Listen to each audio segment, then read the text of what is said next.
separate the two. And this is the thing that makes 1965 so explosive and so dangerous. The people in this country who in the past have been at peace and been peaceful were that way only because they didn't know what freedom was. They let somebody else define it for them. But today, 1965, you find those who have not had freedom and not in a position to define freedom. They're beginning to define it for themselves now.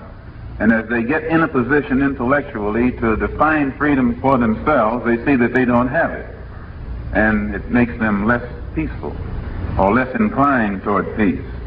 Malcolm X opens this speech by confronting the false sense of peace in America. He questions who really benefits from the promises of freedom. His tone is sharp because the stakes are high.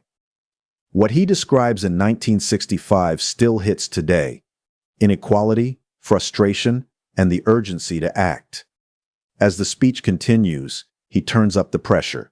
The next clips show him naming names, breaking down systems, and warning what's coming if things don't change.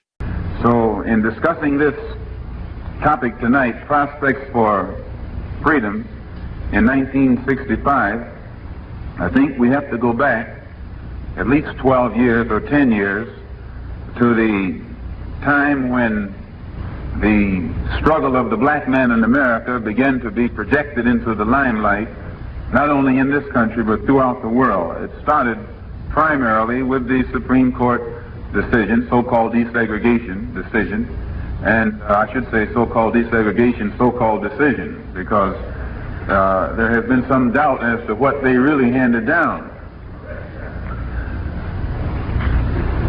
One of the main ingredients in the struggle of the black man in America for the past 12 years has been the black Muslim movement. No one can deny the role that the black Muslim movement has played in America during the past 12 years, has been one of the main ingredients in the stepped up militancy on the part of black people throughout this country.